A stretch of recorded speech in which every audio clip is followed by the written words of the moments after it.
Hi souls, Subhash tarot റീഡിങ്ങിലേക്ക് എല്ലാവർക്കും സ്വാഗതം.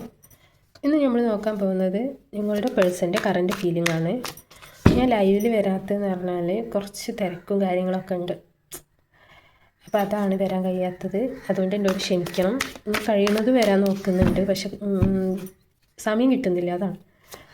Okay, അപ്പോൾ ഞാൻ എന്തായാലും ഇന്നോ നാളെ എന്തായാലും ഇനി മുതൽ ഞാൻ വരാൻ ശ്രമിക്കാം കേട്ടോ. അപ്പോൾ ഇന്ന് നമ്മൾ നോക്കാൻ പോകുന്നത് നിങ്ങളുടെ പേഴ്സൻ്റെ കറൻറ്റ് ഫീലിംഗ് ആണ്. എന്താണെന്ന് നോക്കട്ടോ. ഷഫിൾഡാണ് കാർഡ്, എന്നാലും ഞാൻ ഷഫിൾ ചെയ്തതാണ്. ഫസ്റ്റ് കാർഡ് വന്നിരിക്കുന്നത് ഡെത്താണ്. സെക്കൻഡ് കാർഡ് വന്നിരിക്കുന്നത് 9 ഓഫ് വൺസ് ആണ്. തേർഡ് കാർഡ് വന്നിരിക്കുന്നത് 7 ഓഫ് പെൻഡിക്കിൾ ആണ്.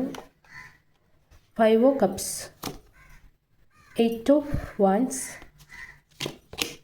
The wheel of Fortune,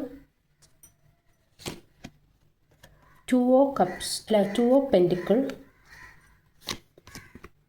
king of wands, bottom of deck 6 of wands and hanged man.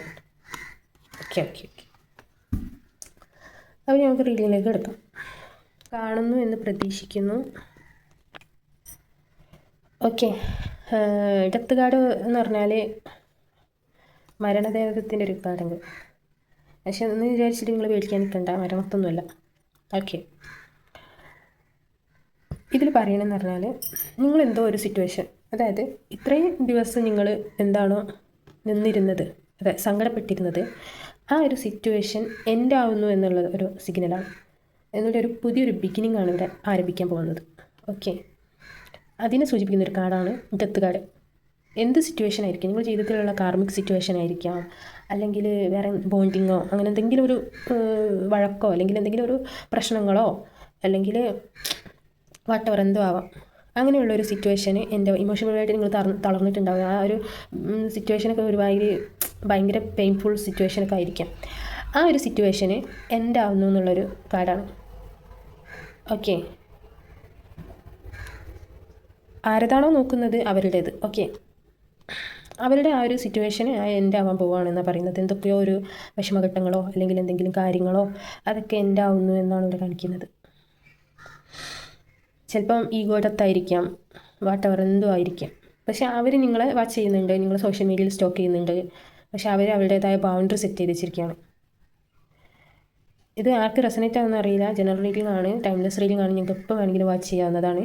അതേപോലെ തന്നെ അതിൻ്റെതായ സ്പിരിറ്റിലെടുക്കുക, വിട്ടുകളയാക്കെ. പിന്നെയെന്ന് പറഞ്ഞാൽ ഇവർ നിങ്ങളിൽ ഇൻവെസ്റ്റ്മെൻറ്റ് ചെയ്തിട്ടുണ്ടായിരിക്കാം. ഇതൊരു ഭയങ്കര ഈഗോ പേഴ്സൺ ആയിരിക്കാം. അതേപോലെ തന്നെ ഇയാളാകെ ഒരു എന്താ പറയുക, ഡെസ്പായൊരു സിറ്റുവേഷൻ, അത് ഭയങ്കര ലോ ആയിട്ട് വിഷമ ഘട്ടങ്ങളിൽ കടന്നു പോകുന്നൊരു പേഴ്സൺ ആയിരിക്കാം. അയാളെ വേക്കിൽ 2 കപ്പുണ്ട്, പക്ഷേ മുമ്പിൽ കമന്ന് കിടക്കുന്ന കപ്പ് നോക്കിയിട്ടാണ് അയാൾ ദുഃഖിക്കുന്നത്. ഓക്കെ, അയാൾക്ക് ഇതിൽ നിന്നൊക്കെ, ഈ ഇമോഷൻസിൽ നിന്നൊക്കെ കയറി അയാളുടേതായ പവറുണ്ട്. അയാൾക്ക് അങ്ങോട്ടേക്ക് കുതിച്ചുയരാനുള്ള പവറുണ്ട്, പക്ഷെ അയാൾ അത് ചെയ്യുന്നില്ല. അയാളുടെ ഇമോഷൻസിൽ സ്റ്റക്കായിട്ടിരിക്കുകയാണ്. അതാണ് ഇവിടെ കാണിക്കുന്നത്. ഓക്കെ, നിങ്ങളുടെ പാർട്ട്ണർ നിങ്ങളെ കോൾ ചെയ്യണം എന്നൊക്കെ ഉണ്ട്, പക്ഷേ അതിനുള്ള ടൈം ആയിട്ടില്ല എന്നാണ് അവർ ജഗിൾ ചെയ്തുകൊണ്ടിരിക്കണം. അവരുടെ കരിയറും ലവ് ലൈഫും, എന്താ പറയുക, അവരുടെ മൈൻഡിൽ നിങ്ങളെപ്പറ്റി ആലോചിക്കുന്നുണ്ട്, നല്ല ചിന്തകളുണ്ട് അവർക്ക്. പക്ഷേ എന്താണ് ചെയ്യേണ്ടതെന്നുള്ളൊരു വ്യക്തത അവർക്ക് കിട്ടിയിട്ടില്ല. പിന്നെ നിങ്ങളെ കോൺടാക്ട് ചെയ്യണമെന്ന്, ചിലർക്ക് കോൾ വന്നിട്ടുണ്ടായിരിക്കും, ചിലർക്ക് കോൾ ടെക്സ്റ്റ് മെസ്സേജോ അല്ലെങ്കിൽ വാട്ടവർ എന്തെങ്കിലും വന്നിട്ടുണ്ടായിരിക്കും. ചിലപ്പോൾ കാണാനുള്ള സാധ്യതയും കൂടുതലാണ്. പക്ഷേ അവരുടെ ഉള്ളിൽ ഇങ്ങനെയുള്ളൊരു വിഷമം ഉള്ളത് കൊണ്ട് തന്നെ ഇനി എനിക്ക് അതിലൊരു സ്റ്റാൻഡ് എടുക്കാൻ കഴിയുമോ, അങ്ങനെയൊക്കെ ഉള്ളൊരു സിറ്റുവേഷനിലാണ്, ഭയങ്കര ഒരു പെയിൻഫുൾ സിറ്റുവേഷനിലൂടെ പോയി കടന്നു പോകുന്നൊരു വ്യക്തിയും കൂടെയാണ്. പിന്നെയെന്ന് പറഞ്ഞാൽ നിങ്ങൾ ഈ ഒരു ലൈഫിലായാലും എന്ത് വാട്ടവർ എന്തോ ആയിക്കോട്ടെ, അതിലൊരു വിജയം വേണമെന്ന് അയാൾ ആഗ്രഹിക്കുന്നുണ്ട്. പക്ഷേ അയാൾ എന്താ പറയുക, ഹാങ്ക്ഡ് മാനായിട്ടാണ് നോക്കി നിൽക്കുന്നത്. അയാൾക്ക് ഒരു അതായത് ബോധോദയം വന്നിട്ടുണ്ടെങ്കിൽ അയാൾക്ക് മനസ്സിലാക്കാനുള്ള കാര്യങ്ങളേ ഉള്ളൂ. പക്ഷേ അയാളുടെ ഇമോഷൻസിലും കാര്യങ്ങളിലും ട്രാപ്പിഡാണ്. ഓക്കെ, ചിലപ്പോൾ ഇത് 2-3 ദിവസം കഴിഞ്ഞാൽ ചിലപ്പോൾ ഇത് മാറിക്കാരം. പിന്നെ വീൽ ഓഫ് ഫോർച്യൂൺ എന്ന് പറഞ്ഞാൽ സമയമാകട്ടെ, ആ വ്യക്തി സമയം വരട്ടെ എന്ന് വിചാരിച്ചിട്ട് കാത്തു നിൽക്കുകയാണ്. എല്ലാത്തിനും ഒരു സമയമുണ്ടല്ലോ, അതിനനുസൃതമായിട്ട് കാര്യങ്ങൾ മുന്നോട്ട് കൊണ്ടുപോകുക എന്നുള്ളൊരു വ്യക്തത ഇല്ലാതെ അയാൾക്കൊരു വ്യക്തത ഒന്നും കിട്ടുന്നില്ല. അപ്പോൾ അയാൾ ആകെ കൺഫ്യൂസ്ഡാണ്. അപ്പോൾ ആ ഒരു സിറ്റുവേഷനിൽ ആർക്കായാലും നമുക്കൊരു തീരുമാനം എടുക്കാനോ ഒന്നും സാധിക്കാൻ കഴിയില്ല. അപ്പോൾ അയാൾക്ക് ടൈം കൊടുക്കാനാണ് ഇവിടെ യൂണിവേഴ്സ് പറയുന്നത്. ഓക്കെ, ഞാൻ മറ്റേ ഒരു 3 കാർഡ് എടുക്കുന്നത്. ഓക്കെ, യൂണിവേഴ്സ് എന്താണ് പറയുന്നത് നോക്കാം.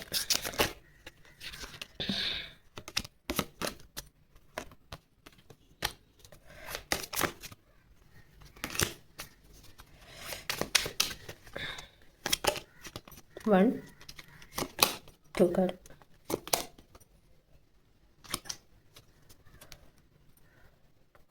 ഓക്കെ, 6 ഓഫ് വാൻസ് ആണ് ബോട്ടം ഓഫ് ഡെക്ക് വന്നിരിക്കുന്നത്. ഫസ്റ്റ് കാർഡ് എംബറാണ്. അവർ നിങ്ങളെ എംബറായിട്ട് തന്നെയാണ് കാണുന്നത്. ഓക്കെ, അതേപോലെ തന്നെ ഇവിടെ യൂണിവേഴ്സ് പറഞ്ഞിരിക്കുന്നത് ലക്ഷ്യസ്ഥാനത്തെത്താൻ ലക്ഷ്യം കണ്ടോ. ആ ഒരു ലേഡി നമ്മളല്ലേ നോക്കുന്നത്, തുഴിച്ച് നോക്കുന്നതിനർത്ഥം എന്താ, നമുക്ക് നമ്മളെ അതിനോട് ഫോക്കസ് ഉണ്ട് എന്നാണ് അതിൻ്റെ അർത്ഥം. അപ്പോൾ ലക്ഷ്യസ്ഥാനത്തെത്താൻ വേണ്ടിയിട്ട് നിങ്ങളിങ്ങനെ ഇമോഷൻസ് ആയിട്ട് നിന്നിട്ട് കാര്യമില്ല. നിങ്ങൾക്ക് അതിൻ്റേതായ പവറുണ്ട്. ഈ മത്സ്യകന്യനൊക്കെ ഉണ്ടോ, അതായത് മർമെയ്ഡിൻ്റെ വാല് കണ്ടില്ലേ, അവരത് പൊത്തി പിടിച്ചിട്ട് അവിടെ ഇരിക്കുകയാണ്. അതായത് പിടിച്ച് ആ മലൻ്റെ മുകളിൽ ഇരിക്കുകയാണ്. ഒരു കപ്പൽ അപ്പുറത്തേക്ക് പോകുന്നുണ്ട്. അവർക്ക് എല്ലാ കഴിവുണ്ട്, നീന്തി ആ കപ്പലിൻ്റെ അടുത്തേക്ക് എത്താം. ഓക്കെ, പക്ഷെ ആ കന്യക ചെയ്യുന്നുണ്ടോ? ഇല്ല. അതേപോലെ തന്നെയാണ് മനുഷ്യന്മാരുടെ കാര്യം. നിങ്ങൾക്ക് കഴിവുണ്ട്, പക്ഷേ ചെയ്യുന്നില്ല എന്നുള്ളൊരിതാണ്. നിങ്ങൾ എന്ത് ചെയ്യുക, നിങ്ങളിലേക്ക് ഫോക്കസ് ചെയ്യാനാണ് അവർ പറയുന്നത്. അപ്പോൾ അവരുടെ ഈ ഇമോഷൻസും കാര്യങ്ങളൊക്കെ മാറി വരുന്ന പറയുന്നത്. നിങ്ങളുടെ ചിന്തകളും നെഗറ്റിവിറ്റിയും അവരിലേക്ക് ഇങ്ങനെ പോകുമ്പോൾ അവർക്കത് ബാഡായിട്ട് തോന്നും. ഓക്കെ, അപ്പോൾ അതാണ് ഇവിടെ യൂണിവേഴ്സ് പറയുന്നത്. ലക്ഷ്യസ്ഥാനത്തെത്താൻ എന്ത് ചെയ്യണം, നിങ്ങൾ ഫോക്കസ് ചെയ്യാനാണ് ഇവിടെ പറയുന്നത്. ഇങ്ങനെ മടി പിടിച്ചിട്ട് ചിന്താഗതിയായിട്ട് ഈ പവറുണ്ട് പക്ഷെ ഒന്നും ചെയ്യാൻ കഴിയാത്ത അവസ്ഥയിൽ നിൽക്കരുത് എന്നാണ് പറയുന്നത്. നിങ്ങളിലേക്ക് ഫോക്കസ് ചെയ്യാനാണ് പറയുന്നത്. ഓക്കെ, അതാണ് ഇവിടെ പറയുന്നത്. ഓക്കെ, ഇന്നത്തെ റീഡിങ് ഇത്രേ ഉള്ളൂ. റെസനേറ്റ് ആയിട്ടുണ്ടെങ്കിൽ കമൻറ്റ് ചെയ്യുക. Thank you for watching. By.